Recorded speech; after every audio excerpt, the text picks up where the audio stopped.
चौथा है प्राप्ति।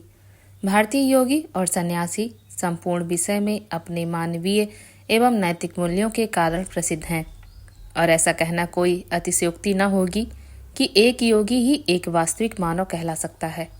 मानव का तात्पर्य कोई आदमी एवं व्यक्ति नहीं, इसका वास्तविक तात्पर्य है वह व्यक्ति जिसका अपने मानस पर पूर्ण अधिकार हो, जो मानवीय मूल्यों से परिपूरित हो। जहाँ एक तरफ पाश्चात्य सभ्यताएं पागलों की तरह बाहरी शरीर को निखारने एवं संवारने में लगी रहीं, वहीं भारतीय योगियों ने अपने आंतरिक शरीर को प्रमुखता दी तथा पूर्ण समर्पित भाव से वे अपनी आत्मा की उन्नति के लिए अग्रसर हुए। उन्होंने कभी सिर्फ बाह्य शरीर पर ध्यान नहीं दिया कि वह सुंदर है अथवा कुरूप, दुबला है अथवा बलिष्ठ है, और इसलिए वे अपने शरीर स्थित ज्ञान के सागर की अथाह गहराइयों में डुबकी लगाकर वास्तविक अमूल्य मोती प्राप्त कर सके। जबकि पाश्चात्य लोगों के भाग्य में मात्र दुख और परेशानियां ही आईं। यह सब इस उपलब्धि द्वारा ही संभव हुआ। इसी के द्वारा ही योगी जन अपनी इच्छाओं एवं तृष्णाओं पर विजय प्राप्त कर सके और अपने आप को सांसारिक माया जाल से सुरक्षित रख सके। इसकी ही मदद से वे अपनी इंद्रियों को अनुकूल बनाकर मानव जीवन के अष्टपाशों से मुक्त हो सके। यह निश्चय ही एक अनिर्वचनीय उपलब्धि है, जिसके द्वारा हर कोई मानव बनने के पथ पर अग्रसर हो सकता है, और जब ऐसा होगा तो यह संपूर्ण विश्व अकस्मात ही बदल जाएगा और एक आनंददायक स्थल में परिवर्तित हो जाएगा। तब उसके भाग्य में युद्ध, संघर्ष और आतंकवाद न होंगे, अपितु एक ऐसी मधुरिमा युक्त वातावरण की सृष्टि होगी जो कि संपूर्ण मानव जाति को एक ही भाईचारे एवं बंधुत्व के धागे से पिरो देने में सहायक होगा। नमस्कार, स्वागत है आप सभी का रुचि ज्ञान Ganga audio book YouTube channel में। हमारे इस चैनल पर आपको ज्ञान, भक्ति और आध्यात्मिकता का गहन अनुभव प्राप्त होगा।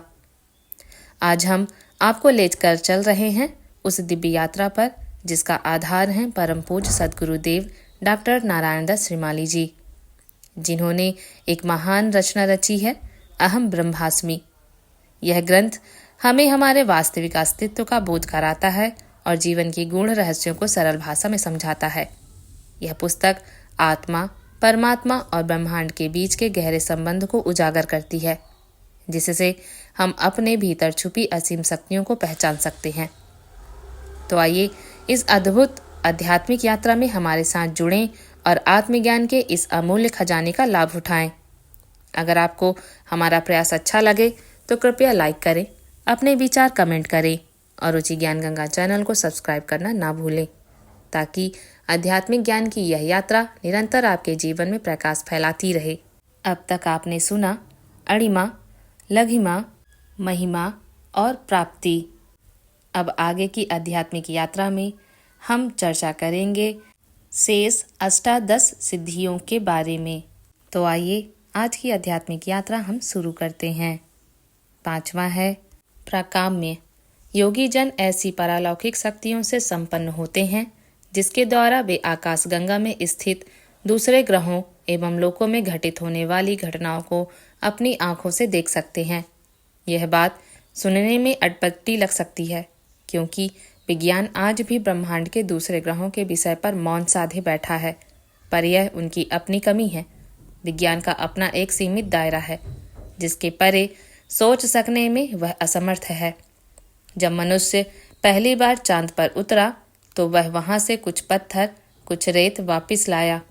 वहां के वातावरण को जांचकर वैज्ञानिकों ने यह धारणा बना ली कि वहां पर जीवन संभव ही नहीं है। यह और कुछ नहीं, जल्दबाजी में लिया गया निर्णय मात्र था। अगर कल को शुक्र ग्रह के कुछ निवासी पृथ्वी पर सहारा रेगिस्तान की बिल्कुल ही सुनसान एवं रेतीली जमीन पर उतरते हैं और आकर वापस जाकर यह कहते हैं कि पृथ्वी पर तो जीवन ही नहीं, तो फिर यह उनकी अपनी भूल हुई होगी। इसी प्रकार पाश्चात्य वैज्ञानिक भी बिना विचार किए जल्दबाजी में निर्णय ले बैठे और गलत धारणाएं बना ली। यह उनकी कमी एवं भूल थी, जिसके कारण वे अपने इस उद्देश्य में असफल होकर लौटे। परंतु योगी जन इस प्राकाम्य उपलब्धि द्वारा अपने आंतरिक सोच में मन का ब्रह्मांड के विस्तार से सीधा संपर्क स्थापित कर लेते हैं फिर जो भी घटना इस ब्रह्मांड में होती है वह उन्हीं के सामने घटित होती प्रतीत होती है, और यही नहीं, अगर वे चाहें तो उससे संबंधित जगह पर पहुंचकर उस घटना में भागीदार भी बन सकते हैं। छठा है ईशिता। उच्च कोटि के योगी सामान्य मानव प्रतीत होने के लिए लोगों पर एक माया का पर्दा डाल देते हैं, जिससे कि वे भी सामान्य मानव ही दिखाई दें और कोई उनकी गरिमा एवं दिव्यता को पहचान न सके। अपनी तपस्या के बल पर वे अपने शरीर से प्रस्फुटित होते हुए प्रकाश के आभा मंडल को संकुचित कर देते हैं। ऐसा इसलिए करते हैं क्योंकि वे अपने पीछे शिष्यों की फौज नहीं चाहते। उन्हें तो मात्र एकांत पसंद है, जो कि उन्हें तभी प्राप्त हो सकता है जबकि वे साधारण व्यक्तियों की तरह ही रहें। यह माया का पर्दा मात्र उच्च कोटि के योगी एवं ईश्वर ही दूसरों पर डाल सकते हैं। भगवान कृष्ण, जो कि पूर्ण अवतार थे, उन्होंने इसी माया के बल पर अपनी दिव्यता को छिपाए रखा। दूसरों की बात तो ही क्या, स्वयं उनके संगी साथी भी उन्हें पहचान न सके। यहाँ तक कि उस समय की पीढ़ी ने भी उन पर ऐसे ऐसे लांछन लगाए जो कि वास्तविकता में उन्हीं की अपनी मानसिक क्षुद्रता के प्रतिबिंब थे। ऐसा योगी अपनी इच्छा द्वारा लोगों से काम करवा सकता है। सरल शब्दों में भी वह लोगों को उसी प्रकार से नाच नचा सकता है जिस प्रकार से कठपुतली वाला कठपुतलियों से नचाता है। वह संपूर्ण मानव जाति को उन्नति एवं आध्यात्मिकता के मार्ग पर अग्रसर कर उन्हें उच्चता तक पहुंचा सकता है। सातवां है वसीता। कई ऐसी अनुचित भावनाएं होती हैं जो कि मानव के विकास में बाधक होती हैं। इसी प्रकार वह पूर्णता से वंचित रह जाता है। जहाँ ये भावनाएं एवं विचार उस व्यक्ति विशेष के लिए हानिकारक होते हैं, वहीं वे संपूर्ण विश्व के लिए भी अत्यंत हानिकारक होते हैं। वास्तविकता तो यह है कि आज इन्हीं घटिया और तुच्छ विचारों एवं भावनाओं के कारण ही विश्व आणविक विनाश के कागार पर खड़ा है। इस उपलब्धि के द्वारा योगी सभी कुवृत्तियों से मुक्त रहते हैं, जैसे क्रोध, घमंड, लालच, ईर्ष्या इत्यादि। इसी के द्वारा वे माया के जाल से भी पूर्णतः सुरक्षित रह पाते हैं। आठवां है ख्याति। भारतीय शास्त्रों ने हमेशा इस बात को प्रतिपादित किया है कि वे जीवन की पूर्णता मात्र एक लंगोटी लगाकर आंखें बंद कर ध्यान में बैठना नहीं है। यह तो मात्र पूर्णता का एक आध्यात्मिक पहलू है। इसका एक दूसरा पहलू भी है, जिसकी उपेक्षा करने पर जीवन में पूर्णता प्राप्त नहीं हो सकती, और वह है भौतिक सफलता। भौतिकता की शास्त्रोक्त परिभाषा तुम्हारी परिभाषाओं से बिल्कुल विपरीत है। तुम्हारे शब्दों में भौतिक जीवन का अभिप्राय शारीरिक सुख, क्लब, मद्यपान एवं मौज मस्ती हो सकता है, पर यह शास्त्रों द्वारा प्रतिपादित सिद्धांतों से बिल्कुल मेल नहीं खाता। शास्त्रों के अनुसार एक सफल एवं संपूर्ण जीवन जीना भौतिक पहलू के अंतर्गत आता है। सफल जीवन वह होता है जो कि धन, वैभव, मान सम्मान, पद एवं कीर्ति से मंडित हो। इस पृथ्वी पर जो भी योगी एवं अवतार आए, उन्होंने इसी उपलब्धि द्वारा अपने जीवन में संपूर्ण भौतिक सफलता प्राप्त की, और आज तक उन सभी का नाम इतिहास में अक्षुण्ण है। तुम जैसा साधारण मनुष्य भी एक असाधारण एवं प्रतिभाशाली व्यक्तित्व के रूप में इस सिद्धि के द्वारा उदित हो सकता है, और जब ऐसा होगा तो संपूर्ण विश्व तुम्हारे विचार एवं धारणाएं स्वीकार करने में अपने आप को सौभाग्यशाली समझेगा, और तब तुम्हारी भी ख्याति संपूर्ण विश्व में फैल जाएगी। 9वां है अनूर्मी। भूख, प्यास, दुख, रोग, आयु, मृत्यु। इस उपलब्धि द्वारा योगी जन इन 6 बंधनों से मुक्त हो जाते हैं। भारतीय योगी कुछ न खाने पीने के बावजूद भी जीवित रहने के लिए विश्व प्रसिद्ध हैं। यह एक अप्राकृतिक सी क्रिया प्रतीत हो सकती है, परंतु ऐसा कुछ है नहीं। वास्तव में प्रकृति के साथ पूर्ण समन्वय स्थापित करने से ही यह संभव हो पाता है। हर व्यक्ति पंच तत्वों से निर्मित है। साधारण मनुष्य को इन तत्वों पर नियंत्रण प्राप्त नहीं होता, अतः उसे अपना अस्तित्व बनाए रखने के लिए इन तत्वों की अतिरिक्त मात्रा में आवश्यकता पड़ती है। यह अतिरिक्त मात्रा उसे खाद्य पदार्थों एवं जल से प्राप्त हो जाती है। दूसरी ओर योगी जन इन पंच तत्वों पर पूर्ण नियंत्रण स्थापित किए रहते हैं और इन्हीं से अपने अस्तित्व के लिए उचित शक्ति प्राप्त करते रहते हैं। फलस्वरूप उन्हें खाद्य पदार्थों एवं जल की जीवित रहने के लिए आवश्यकता नहीं पड़ती। साधारणतः इन पंच तत्वों की मात्रा घटित नहीं है, क्योंकि यह पूर्ण रूप से एक आंतरिक क्रिया है, क्योंकि इन पंच तत्वों का शरीर में ही पुनः निर्माण होता रहता है।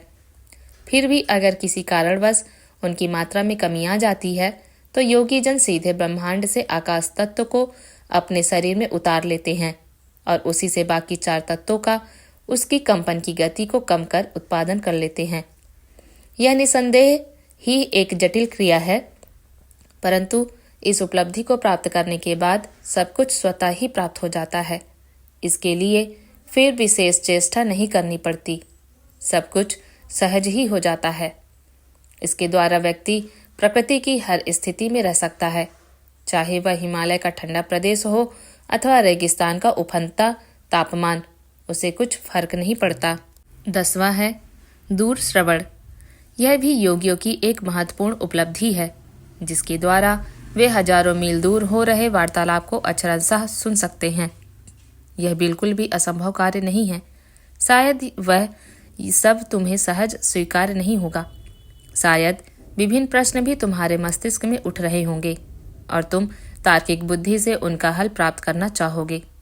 मुझे याद आती है उस व्यक्ति की जिसने सबसे पहले अपने द्वारा आविष्कार किया यंत्र लोगों को दिखाया और कहा इसके द्वारा वह हजारों मील दूर उत्पन्न ध्वनि तरंगों को पकड़ सकेगा। उसकी खूब खिली उड़ाई गई, उस पर खूब ताने कसे गए, पर अंत में वह सही साबित हुआ। इसी प्रकार तुम लोग भी अपनी तथाकथित कुशाग्र बुद्धि की सीमाओं में इस हद तक बंधे हुए हो कि तुम्हें अपनी बुद्धि से परे कुछ नहीं सूझता। दूसरों के द्वारा दिया गया ज्ञान तुम्हें अस्वीकार्य है, क्योंकि इससे तुम्हारे अहम को ठेस पहुंचती है।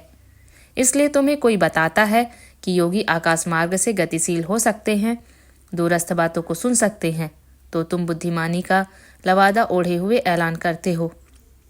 मात्र स्त्रियां और मूर्ख ही इन कपोल कल्पित किस्सों पर विश्वास करते हैं, जबकि वास्तविकता यह है कि केवल मूर्ख ही मानव शरीर एवं उसकी असीमित क्षमताओं के इस सूक्ष्म एवं उच्च कोटि के ज्ञान को समझने में असमर्थ रहते हैं।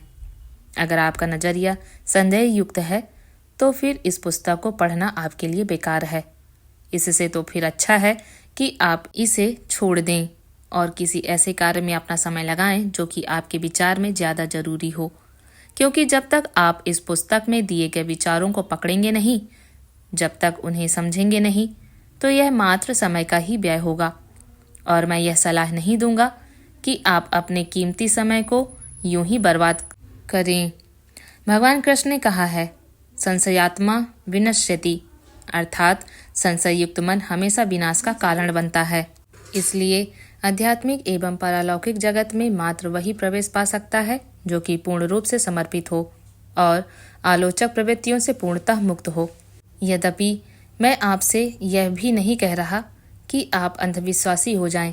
मैं तो मात्र यह सलाह दे रहा हूं कि हमेशा हर चीज के उज्जवल पक्ष को देखना चाहिए, हमेशा उत्तमत्ता का सिद्धांत अपनाना चाहिए, क्योंकि जब तुम ऐसी प्रवृत्ति प्राप्त कर लोगे तो सब कुछ तुम्हारे हित में एवं संपूर्ण विश्व के हित में ही होगा।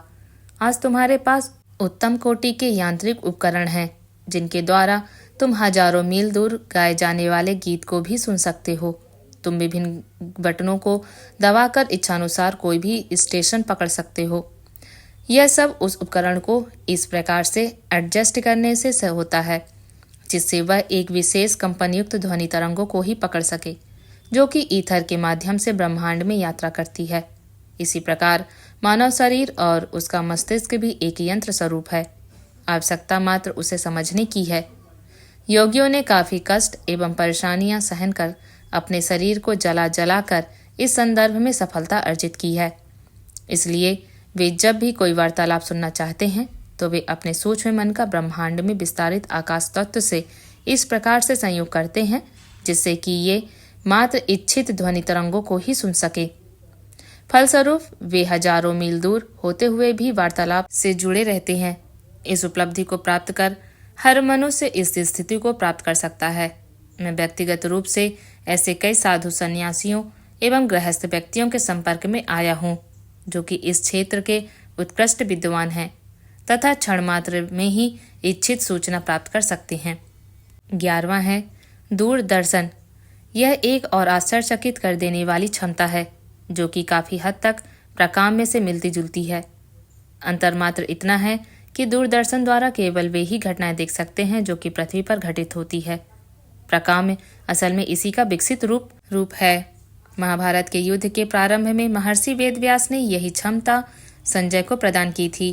फलस्वरूप कई 100 मील दूर बैठे हुए भी वह सारा युद्ध उसी प्रकार से देखता गया जिस प्रकार से लोग आज टीवी देखते हैं, और धृतराष्ट्र को सारा विवरण विस्तार पूर्वक बताता गया।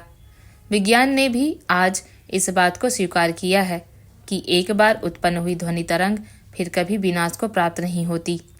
कई वैज्ञानिक अनुसंधानों के द्वारा यह निष्कर्ष निकाला जा चुका है कि भूतकालीन वार्तालापों को विशेष उपकरणों की सहायता से पकड़कर टेप किया जा सकता है, परंतु यह वैज्ञानिक तरीका पूर्ण नहीं है क्योंकि यह व्यक्ति को इच्छित ध्वनि पकड़ने की क्षमता प्रदान नहीं करता।